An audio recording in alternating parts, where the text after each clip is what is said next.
Okay. Okay. So I'm here with, please say your name and your title. My name is Ram Iyer. I'm the president of the Business Thinking Institute in Princeton. Nice. And Ram, how did you hear about this event with Disruptive Technologists? I was contacted by Lauren.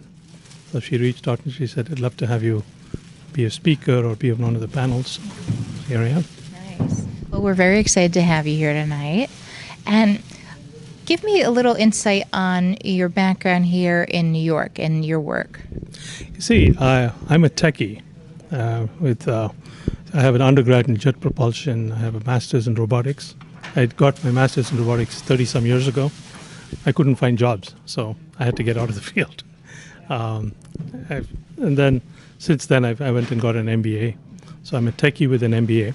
And I've launched, 4 businesses. I had one business that did really well. The other one collapsed. So I said, why did it collapse? And people said, lack of capital, lack of technology. I said, there's something else going on. They said, lack of something on the outside. I said, maybe it's different. I flipped it. I call it inversion thinking.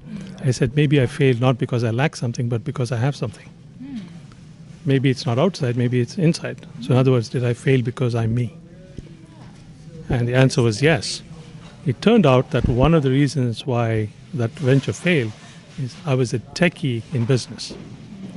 Techies don't do well in business because techies are in love with their own technology. They don't think about the customer that much. They don't think about making money that much. So I figured I call that whole thing business thinking. So I started the Business Thinking Institute in Princeton.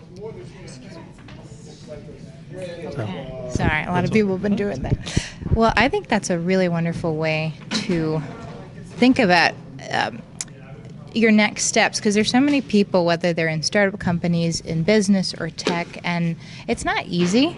And there's a lot of quote unquote failures, even though I personally don't believe in failures. It's just maybe that move and that job or that field wasn't the right one. So that's really wonderful that you had that insight to think, oh, okay. So when you decided that you are more into tech and you decided to go and follow that path, did things click for you? Or were you more in sync with that? No. Once I figured out what was holding me back, heck yes. Because see, what I realized is, when you have an interest in tech, you have a certain mindset. You go and get a tech education, you further that mindset. You go and work in tech as a techie, you further that mindset even more. Now, if I yank you out of there and stick you in the business world, that's not where you're comfortable, okay? But you still want to get your product out or you want to make money, right?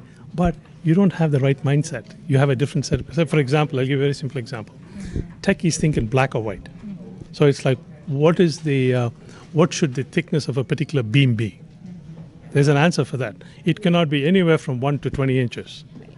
That doesn't work. It has to be a precise answer. In business, there are no absolutes. You have to be in the gray. It's like, well, it could be, let's see how, Dania thinks, Let me meet her and then I'll figure out what to do. Engineers, techies can't think that way. So there is a techie mindset. They need to transition that to a business mindset.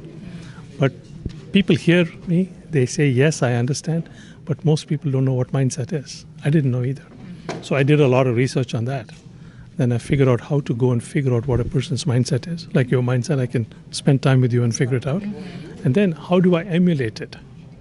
Because unless I can emulate your mindset, I cannot become like you. So if I'm a techie looking at a business person, say, example you, I study your mindset and I emulate your business mindset. I'm a techie who can be better at business. So I do that as well. So business thinking is a certain way of thinking. Like, whether think about whoever you think are good at business. Like Jewish people are very good at business. People say it's in their genes. It's not in their genes.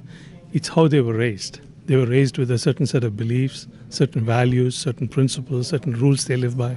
So if you go to a hardcore Jewish business person and say, give me the necklace and, I'll come back in a week and I'll pay you for it. What are the chances he's going to say yes? So they've got some very clear rules. I mean, that's a very blatant example I gave you. Yeah. They're very simple about these things. You want that? Okay, great. Bring the money, and when you have the money, we can talk. And then first they'll count it, They do it so business thinking is a process. So then I figured out that if that is a process, I know I'm a process guy, a techie. I know how to go figure this out. So I interviewed, people, Jewish people. I interviewed Indian people. I interviewed Chinese people, a whole bunch of people, and said, what do you do? How do you think differently? Or how do you think this through? They said like this, like this, like this. And then I took it all, and I found there were 16 key points. I put that on a single sheet of paper. I call it the business thinking canvas. So if you're not good at business, you come to me and I'll teach you how to do those 16 blocks. And if you do that methodically every single time you do business, or you do a business transaction or do a project, you are likely to be much more successful. That's very interesting, and I like the fact that we've been talking a lot about like data and how important that is, and in a way you did do that. You surveyed a bunch of people and you found a solution to a problem, which I think that's going to come up tonight in the panel when we're talking about automation. So what's something that you are looking forward to speaking about tonight when you're with your 4 other panelists? See, to me, AI is what I call psychotech. Okay, it's psychotechnology. So it's basically, I'm saying, I'm a computer engineer. I'm going to figure out how, Daniel's mind works, and I'm going to figure out how to model it. The thing is, what people talk about as AI, there are 3 brains in all of us. You have it, I have it. There's a thinking brain. There's the emotional brain. I show you a little kitten or a puppy, you're going to start melting, right? Third thing is what's called the reptilian brain, where you just do things, automatically. What AI is addressing is the thinking brain. If you go and look at studies, about 5% of the decisions you make in a day is made with your thinking brain. So if I want to emulate you or create an AI model of Dania, how do I create Dania's reaction to a puppy or a newborn baby? It's very difficult. Similarly, I was raised in India, right? And I spent my formative years in India. Where were you born?